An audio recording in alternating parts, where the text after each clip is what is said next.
여러분이 베드로 사도에게는 치명적인 과거가 있질 않습니까? 조금 전까지만 해도 그분과 함께 있었고, 그분이 자신의 발을 씻기셨고, 그분과 한 식탁에서 먹었고, 그분이 말씀 건네셨을 때 대답하기도 했고, 그리고 지나간 시간 동안 그분의 제자로 따랐던 그 예수님, 그 예수님을 그는 3번이나 모른다고 말했습니다. 여러분, 한 10년, 20년 전에 한두 번 만났던 사람 같으면 생각이 안 날 수도 있겠지만, 방금 전에 그 다락방에서 같이 있었고, 조금 전에 겟세마네 동산에서 함께 있었고, 그 다음에 내 그분의 제자로 따랐는데, 아니 어떻게 나는 저 예수를 몰라? 그것도 3번씩이나 할 수가 있겠습니까? 그러니까 여러분, 이게 베드로에게는 치명적이고 부끄러운 과거인 것입니다. 그런데 참으로 이상한 것은 그의 이 부끄러운 과거가 꼭꼭 숨겨진 비밀이 된 것이 아니라 복음서에 다 기록이 되어서 모든 사람이 알도록 공개되었다는 것입니다. 여러분, 우리는 우리 자신의 부끄러움도 감추려고 하고, 혹은 우리 공동체의 대표가 되는 어떤 사람이 부끄러우면 다 함구하려고 노력을 하는데, 어떻게 초대교회 우리 선배들께서는 그들의 얼굴과도 같은 이 베드로의 부끄러운 과거를 숨기려 하지 아니하고 오히려 복음서에 다 기록해서 온 세상이 알도록 만들었을까요? 여러분, 거기에는 먼저 베드로 사도의 자기 고백이 있었기 때문이라고 생각을 하고, 두 번째로는 그 교회 성도들이 그걸 숨기는 걸 원하지 않았고 다 알기를 원했기 때문이라고 생각이 됩니다. 아마 이런 방식으로 알려지지 않았을까요? 여러분, 폴란드의 작가 생케비치의 쿠어바디스라는 소설을 너무나도 잘 아실 겁니다. 거기 보면 베드로 사도께서 로마의 지하 무덤으로 알려진 카타콤을 찾아와서 거기 성도들을 만나시는 장면이 그려져 있습니다. 그러니까 한번 상상해 보는 것이죠. 여러분, 로마에서 예수님을 믿는 그분들 어떤 분들일까요? 한 번도 예수님을 본 적이 없습니다. 아마 예수님의 제자들을 본 적도 없었을 겁니다. 그냥 전도자들이 전해주는 말을 듣고 예수란 분이 계시고 그분의 십자가와 부활의 소식을 듣고 그 로마가 그들에게 전해준 수많은 우상들에게 빠지지 아니하고 이제는 예수님께 자신들의 모든 걸 맡기기로 결정했던 사람들, 이분들이 로마 교회 성도들 아닙니까?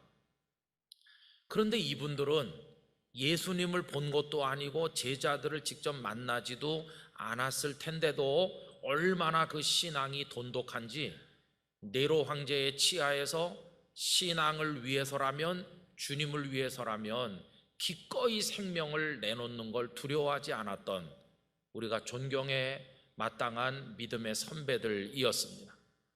그런데 소식이 전해집니다. 제자들 중에서 가장 위대하다고 사람들이 말하는 베드로께서 우리들을 찾아오신답니다. 이 소문이 쫙 퍼졌을 때 그 로마교회 성도들의 가슴이 얼마나 흥분되었겠습니까?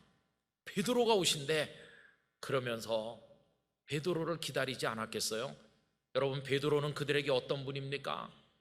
전해지는 이야기로 듣건대 베드로로 말할 것 같으면 처음부터 예수님의 제자였고 예수님 부활의 목격자였고 성령께서 임하시던 다락방에 계셨고 성령에 충만해진 분이시고 설교 한 번에서 3,000명을 돌아오게 했고 성전 미문에 안진뱅이 장애인을 일으킨 분이시고 죽은 다비다를 살려냈고 초대교회 기둥 같은 인물, 그 베드로가 우리 눈앞에 직접 오신다. 그분의 눈은 주님을 본 눈이고 그분의 손은 주님을 만진 손이고 그분의 발은 주님이 어루만져 씻겼던 발이고 주님 곁을 따라 걸었던 그 발인데 그분이 여기 오신다, 이렇게 생각하면서 베드로를 기다리지 않았겠습니까?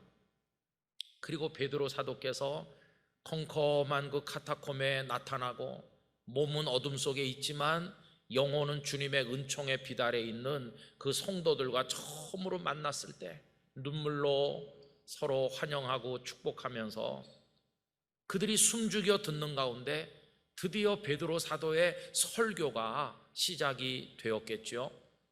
그 설교는 아마도 설교라기보다는 자기 고백이었을 것이라고 생각이 듭니다. 저 혼자 이런 생각해 봤어요. 오늘날 설교자들이 하는 설교와는 차원이 다른 자기 고백이 나왔을 것이다. 로마에 있는 성도 여러분, 여러분들은 마치 예수님을 보는 것처럼 저를 존경하는 눈으로 바라보고 계시지만 저 그런 사람이 못 됩니다. 저는 여러분들이 아는 위대한 베드로가 아니라 형편없는 죄인 시몬일 뿐이었습니다. 저 같은 사람은 여러분 앞에 이렇게 설 자격이 없는 죄인 중에 죄인입니다. 여러분, 제가 무슨 짓을 했는지 아세요? 예수님께서 가야바 법정에서 재판받으시던 그 밤에 저는 3번이나 나 예수 몰라 이렇게 말했던 멸망당에 마땅한 부끄러운 죄인입니다. 베드로의 얼굴이 눈물로 덮이고, 여러분, 그런 방식으로 베드로는 자신의 치부를, 부끄러운 과거를 다 가는 데마다 고백을 하면서 초대교회는 그걸 감추지 아니하고 복음서에 다 기록해서 모든 사람들이 알도록 했을 것이라고 생각이 드는 것입니다. 여러분, 바로 이 사실, 부끄러운 과거를 숨기지 않고 고백한다는 거, 그리고 덮어주지 아니하고 다 알도록 이렇게 할 수 있다고 하는 거기에 세상이 가지지 못한 주님만이 주실 수 있는, 복음만이 가지고 있는 놀라운 능력이 들어있는 것입니다. 여러분, 어떻게 그렇게 할 수 있을까? 그게 우리에게 주시는 축복인 것입니다. 여러분, 이 베드로나 예수님의 제자들이 예수님을 버리고 도망하기도 하고 모른다고 부인하기도 하는 치명적인 죄를 짓는데 그 영적 과정을 한번 생각을 해보십시오. 이들의 영적 과정을 더듬어 보면 그런 치명적인 죄를 짓기까지 다 그 전조가 있었던 것입니다. 어떤 죄를 범하게 될 때 우발적으로 갑자기 저지르는 게 아니고 그 영적으로 침체되어 가다가 결국은 그런 죄를 저지르게 되는 일련의 과정이 있다고 하는 겁니다. 여러분, 이 제자들과 또 그 베드로를 포함한 그들 사이에 있었던 영적인 상황이 어떤지를 오늘 본문 24절에서 들여다볼 수 있다고 생각을 하는데, 24절 말씀 다 같이 읽어보실까요? 또 그들 사이에 그중 누가 크냐 하는 다툼이 난지라.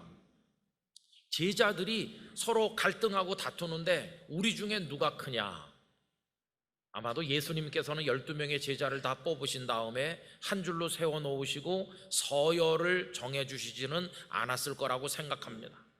그러나 제자들 서로의 마음속에는 은근히 자기를 과시하고 싶은 욕심이 있지 않았겠습니까? 나이 순으로 정했는지, 예수님의 제자가 된 순서로 정했는지, 평소에 발언권이 센 순서로 정했는지 모르겠지만 어쨌든 제자들 사이에 알력이 있는데 그게 표면 위로 이제 노출돼 가지고 아예 내놓고 누가 크냐 이렇게 하게 된 것이죠. 여러분, 이게 뭡니까? 주님을 따르는 제자들이 나는 마음이 온유하고 겸손하니 나의 멍에를 메고 내게 배우라고 가르치시는 그런 주님의 가르침을 받은 제자들이 겸손하기는커녕 누가 크냐 이걸 가지고 다투는 이 상태가 영적으로 건강한 겁니까? 그들은 영적으로 병이 들어 있었고 침체를 보여주고 있는 거 아니겠습니까? 더군다나 그 상황이 엄중하지요. 여러분, 그때 그들은 예루살렘에 지금 와 있습니다. 예수님께서 예루살렘에 오신 목적이 뭡니까? 지금 예수님의 마음은 내가 메시아로 이 땅에 와서 내 사랑하는 사람들을 위해서 십자가를 지고 내 몸을 찢고 내 피를 쏟으리라. 그게 지금 멀리 있는 일이 아니고 바로 코앞에 다가와 있는 상황이어서 예수님은 비장한 각오를 가지고 계신 거 아닙니까? 그런데 그 제자들은 옆에서 주님의 고통, 주님의 그 엄중한 마음을 전혀 이해하지 못한 채 자기들이 누가 크냐 이러고 있지 않습니까? 어쩌면 제자라는 사람들이 예수님의 마음과 완전히 정반대로 갈라져 있나? 여러분, 그들의 마음속을 들여다보고 계신 예수님께서 얼마나 섭섭하시고 마음 아파하셨을까? 너희들은 내 마음을 그렇게도 몰라주냐? 이러시지 않았겠습니까? 이미 제자들은 사탄의 손에 넘어가 있는 것과 비슷했고, 사탄의 손바닥 위에서 놀아나면서 낭떠러지에 떨어지기 직전처럼 아슬아슬한 영적 침체, 영적 위기 속에 있었다는 것을 볼 수 있습니다. 그런데 문제는 뭐냐 하면 자기들이 얼마나 심각한 영적 위기에 떨어져 있는지를 그 제자들이 알았을까요? 몰랐을까요? 모르는 겁니다. 아무 문제가 없는 줄 알고 있어요. 우리 지금 주님을 잘 따라다니고 있어. 여기까지 왔어. 우린 충실한 제자야. 이러고 있는 것이지 자기들이 얼마나 엄중한 영적 위기에 있는지를 전혀 모르고 있었다는 겁니다. 여러분, 오늘 말씀 가운데 베드로가 자신의 각오를 밝히는 얘기를 33절에 하고 있는데 그 얘기가 보통 얘기가 아니죠. 그가 말하되 주여 내가 주와 함께 오게도 죽는 데에도 가기를 각오하였나이다. 여러분, 이 말 이거 쉽게 할 수 있는 말일까요? 이게 보통 말이 아니에요. 그러면 이 말이 순도가 어느 정도 되는 말일까요? 저는요, 한 절반 정도는 베드로가 정말 그렇게 할 생각이 있었다고 생각하는데 그 나머지는요, 그 제자들, 동료들에게 나 이런 사람이야, 나는 감옥에도 갈 준비가 돼 있고 죽을 준비도 돼 있어, 이걸 과시하려고 하는 마음이 그 속에 같이 들어있는 게 아니겠습니까? 여러분, 이런 상태로 제자들은 겟세마네 동산까지 간 겁니다. 그리고는 거기서 예수님이 체포되는 순간 제자들 다 도망갔어요. 어떻게 베드로는 가야바 법정까지 갔지만 나는 저 예수를 몰라, 이렇게 3번이나 말하는, 여러분, 이 제자들과 베드로가 보여준 이 치명적인 죄는요, 다 그 과정이 있다는 걸 알 수 있어요. 갑자기 죄를 짓는 게 아니라 이미 영적 침체와 위기가 진행되고 있다가 어느 순간에 가서 결정적으로 무너진 것을 볼 수 있어요. 저는 우리 영락교회 성도들께서 언제나 깨어 있으시기를 바랍니다. 그런데 떨어지지 않으려면 늘 깨어서 주님 앞에 무릎 꿇고 있어야 되는 거죠. 겟세마네 동산에서 제자들에게 뭐라고 말씀하십니까? 시험에 들지 않게 깨어 있어 기도하라고 그러잖아요. 영적 침체에 빠지면 너희들 조금 있다 날 버릴 거야, 정신 차리고 있어야 돼, 그러셨잖아요. 전 우리가 언제나 우리 자신에 대해서 잘 들여다보면서 내가 침체되고 있는데도 그걸 모르고 있는 건 아닐까 두려움을 느끼면서 우리 자신을 들여다보고 주님 앞에 기도하는 사람 되기를 원합니다. 자, 그러면 이런 침체와 위기도 모르는 채로 따라다니다가 예수님 버리기도 하고 모른다고 말하기도 한 이 제자들, 희망 없는 죄인들이죠. 배신자들이죠. 그런데 이런 이들이 어떻게 다시 주님의 사도로 회복이 되었으며 어떻게 복음 전도자로 쓰임을 받게 되었나, 이렇게 질문을 해보면 대답은 딱 하나입니다. 그들이 그렇게 어리석어 침체되어 있는 것도 모르고 교만하고 누가 더 크냐를 다투고 있던 바로 그 시간에 주님께서는 그들을 조금도 변함없이 사랑하셨고 은혜를 주셨기에 그들이 회복이 된 것이라 하는 것입니다. 여러분, 사랑받을 자격 없는데도 예수님은 계속 사랑하셨고 깨닫지 못하고 있음에도 그들을 위하여 기도하신 주님이십니다. 여러분, 이 주님의 사랑과 은혜가 오늘 말씀 31절 32절에 잘 나타나 있습니다. 우리 다 같이 큰 소리로 읽겠습니다. 시몬아 시몬아 보라, 사탄이 너희를 밀가부르듯 하려고 요구하였으나 그러나 내가 너를 위하여 네 믿음이 떨어지지 않기를 기도하였노니 너는 돌이킨 후에 네 형제를 굳게 하라. 아멘. 이 시몬이라는 이름 그 자리에 우리의 이름을 넣고 읽어보면 아무개야, 아무개야, 너 지금 심각한 영적 위기에 빠져 있구나. 사탄이 너를 빼앗아가려고, 밀가부르도 타려고, 너를 죽이려고 지금 하고 있는데 넌 그것도 모르는구나. 내가 너무나 안타까워서 너의 믿음이 완전히 없어지지 않게 해달라고 내가 너를 위해서 기도하고 있다. 너 설령 넘어진다 할지라도 다시 돌아오게 된다면 내가 맡겨준 사명 감당해라. 주님은 그를 위해 기도하고 계셨던 것입니다. 그는 누가 크냐 그렇게 하고 있는데 가장 크신 그분은 오히려 낮아지셔서 그를 안타까워하시며 그를 위해 기도하시고, 그들이 욕망에 사로잡혀 있는 그 시간에 우리 주님은 그들을 위해서 십자가로 더 가까이 다가서고 계셨다는 것을 알 수 있지 않습니까? 여러분, 그들이 회복된 것은 주님의 그 사랑과 은혜의 기도 때문이라는 것을 깨닫게 되는 것입니다. 그러면 그때 그들이 우리가 지금 영적으로 위기에 빠졌기 때문에 예수님께서 우리를 위해 기도하신다, 이거 알았을까요? 몰랐을까요? 전혀 모르는 거죠.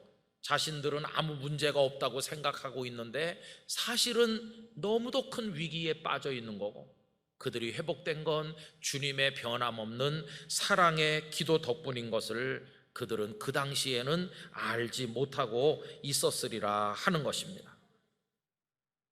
여러분, 그렇다고 한다면 오늘 우리는 어떨까요? 오늘 우리 속에 비록 왜곡되고 때 묻은 조각처럼 보잘것없긴 하지만 작은 믿음이 남아 우리 속에 지금 남아있는 그 이유가 뭘까요? 그리고 우리가 부족하지만 오늘도 이 자리에 나와서 예배자로 앉아 있을 수 있게 된 것은 어떻게 그렇게 된 것일까요? 우리도 모르는 사이에 제자들을 위해 기도하셨던 그 주님, 오늘 우리를 위해서도 기도하시고 붙드셨기 때문에 우리가 오늘 이 믿음으로 이 자리에 있게 된 줄로 믿습니다. 저절로 된 게 아니라 그 말입니다. 우리가 우등생이고 훌륭해서 이 자리에 있는 게 아니라 우리가 모르는 사이에 주께서 쏟아주신 그 은혜와 사랑과 기도가 있기에 저 같은 사람이 여기 있는 것이고 우리 모두가 이 자리에 있다고 하는 겁니다. 근데 문제는 뭐냐 하면요, 그걸 모르는 게 문제입니다. 우린 그걸 모르고 어떻게 생각하는지 아세요? 나는 우등생이야, 이렇게 생각하고 있다는 게 문제입니다. 내가 예수님을 몇 년 믿었는지 알아? 우리 집안이 어떤 집안인지 알아? 내가 얼마나 헌신했는지 알아? 나 이런 사람이고 이런 성도야 라고 말할 때 그게 다 누가 크냐를 말하는 거와 마찬가지고, 그렇게 말하고 있는 동안에 자신이 얼마나 영적으로 침체됐는지도 모르는 것이고, 자신을 위해서 주님이 얼마나 안타깝게 지금 기도하고 계신지 그것조차 모르는 게 아니겠습니까? 여러분, 이 우등생 의식은요, 주님의 은혜를 모르게 만듭니다. 이 우등생 의식을 가진 사람에게 가장 어려운 일이 뭐냐 하면 회개하는 겁니다. 나는 우등생이기 때문에 잘못한 게 없다고 생각하니까 회개하는 일이 세상에서 정말 어려운 일이고, 참된 회개가 없으니 용서받은 감격과 기쁨도 없는 것이고, 감사합니다 주님 그러지만 그 감사가 가짜일 때가 많은 거죠. 오히려 주님이 원하는 교회는요, 그 반대인 모습이 많아요. 세상에서 실패도 하고 무너져 내려 망가진 인생, 막 희망도 없고 너무너무 처절한 불쌍한 사람들이 주님 한 분 보고 와서 거기서 울고 거기서 회개하고 거기서 변화되고 거기서 다시 일어나고 거기서 주님 만나는 그런 역사가 있는 게 그게 교회더라고요. 세상에 가끔 아까 말씀드린 그런 이상한 교회가 있는지 모르지만 주님이 원하시는 하나님의 나라라고 하는 건 그런 데가 아니고, 누구든지 이렇게 세우시고 새롭게 하시는 복음의 능력이 있는 곳, 거기가 바로 진정한 교회요 하나님의 나라인 것입니다. 근데 우리도 다 그런 존재죠. 하나님 앞에서 우리도 다 과거가 있잖아요. 우리 베드로 욕할 거 하나도 없습니다. 우리도 부끄러운 과거가 있고 형편없었잖아요. 그런데 이 자리에서 예배하고 주님을 부르는 주님의 사람이 어떻게 되어 있는가, 나 같은 사람이 생각해 보면 나도 모르는 사이에 날 위해 눈물을 흘리시고 우리가 욕망에 빠져 있을 때 날 위해 안타까워하시고, 우리가 교만에 있을 때 날 위해 기도해 주신 주님의 은혜가 있었기에 오늘 우리가 이 자리에 있다는 사실을 여러분 절대로 잊으시면 안 된다는 말씀인 것입니다. 세상에 사랑과 은혜 없이 사는 사람 아무도 없어요. 그런데 받고 있는 은혜와 사랑을 다 알고 받는 겁니까? 거의 대부분은 모르는 동안에 받고 있는 겁니다. 그러나 여러분, 우리가 모르는 사이에 부모님의 말할 수 없는 눈물과 사랑이 우리에게 주어진 것과 똑같이 우리가 깨닫지 못하는 사이에 주님은 우리를 사랑하셨고, 우리를 위해 기도하셨고, 우리를 위해 보혈을 쏟아주셔서, 그래서 오늘 우리가 이 자리에 있게 된 걸 기억해야만 될 것입니다.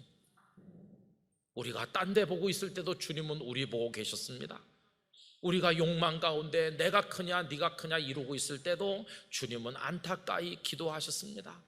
우리가 죄를 저지르는 그 시간에 주님은 피 흘려 보혈을 쏟으신 것입니다. 그리고 우리가 세상 일에 몰두할 때 주님은 천국 가는 길을 우리를 위해 개척하신 것입니다. 우리가 아직 죄인 되었을 때 그리스도께서 우리를 위하여 죽으심으로 하나님께서 우리를 향한 당신의 사랑을 확증하여 주신 줄로 믿습니다. 그리고 놀라운 사실은 그 주님의 영이신 성령께서요, 지금도 앞으로도 저와 여러분을 위해서 말할 수 없는 탄식으로 기도해 주신다는 것입니다. 여러분, 로마서 8장 26절 이와 같이 성령도 우리의 연약함을 도우시나니 우리는 마땅히 기도할 바를 알지 못하나 오직 성령이 말할 수 없는 탄식으로 우리를 위하여 친히 간구하시느니라. 아멘. 그 덕에 살고 있는 줄로 믿습니다. 본래 하나님께서는 사람들이 모를 때 그들을 위한 은혜를 준비하시는 분이셨습니다.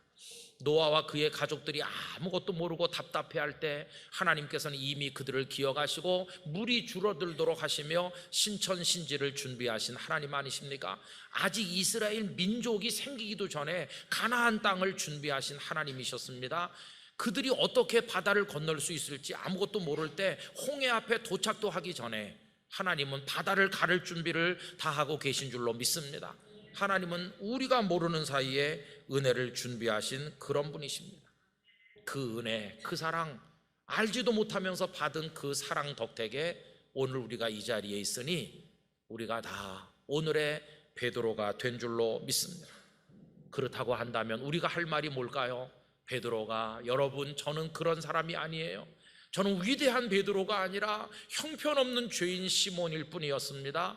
다 이게 주님의 사랑과 은혜 때문입니다. 그가 그렇게 말했을 것처럼 오늘 우리가 해야 될 말 바로 그겁니다. 저 형편없는 사람이었죠. 주님 아니면 죽었을 사람이죠. 어떻게 저 같은 사람이 목사가 되고 장로가 되고 집사가 되고 성도가 되고 오늘 여기 있는지, 이거 다 말할 수 없는 주님의 은혜죠. 그러면서 우리 눈에 눈물이 흘러야 되고 감사의 고백이 넘쳐나야 될 줄로 믿습니다. 그런데 아직도 한국 교회 안에 네가 커? 내가 크지? 이러고 있는 것 같은 부분들이 있으니까 이게 참 안타까운 거 아닙니까? 지금도 주님이 마음 아파하시며 우리를 위해 기도하실 걸 생각하니 너무너무 죄송하고 마음이 아픈 것이죠. 주님이 원하는 교회는 어떤 교회인가? 용서받은 그 죄 씻음의 감격이 넘치는 사람들이 모이고, 지금도 주님 앞에 찾아 나오는 이들이 회복이 되고, 지금도 복음의 능력을 경험을 하고, 지금도 주님 안에서 새 사람이 되고, 다 주님의 은혜입니다. 이렇게 눈물로 고백하는 이들이 모여 있고, 앞으로도 그 복음의 역사가 나타나는 교회, 그런 교회를 우리 주님께서는 원하고 계신 줄로 믿습니다. 영락교회 누가 오든지 보혈의 능력 안에 새 사람 되길 원하고, 누가 오든지 그 교만이 깨지고 겸손한 성도가 되길 원하고, 누가 오든지 주님의 은혜로 사는 걸 깨닫고 주님 높이는 그런 이들로 넘쳐나는 교회가 되기를 간절히 원하는 것입니다. 그래서 우리 영락교회 성도들의 입에서 나올 찬송은 이것뿐이죠. 하나님의 은혜로 이 쓸데없는 자 왜 구속하여 주는지 난 알 수 없도다. 내가 너를 위하여 기도하였다. 그 주님 지금도 우리를 위해 기도하시고 우리를 사랑하고 계시니 앞으로도 그런 은혜로 저를 이끌어 가주실 줄로 믿습니다. 그러면서 주님 찬송하며 천국문에 이르는 그날까지 믿음을 지키며 걸어가는 영락의 성도들이 될 수 있기를 원하는 것입니다. 여러분, 주님의 그 은혜 깊이 깨닫고 감격적인 신앙생활, 우리 모두가 겸손한 작은 자로 주님 앞에 감사하는 그런 모습 가지고 신앙생활 하게 되기를 간절히 기원합니다.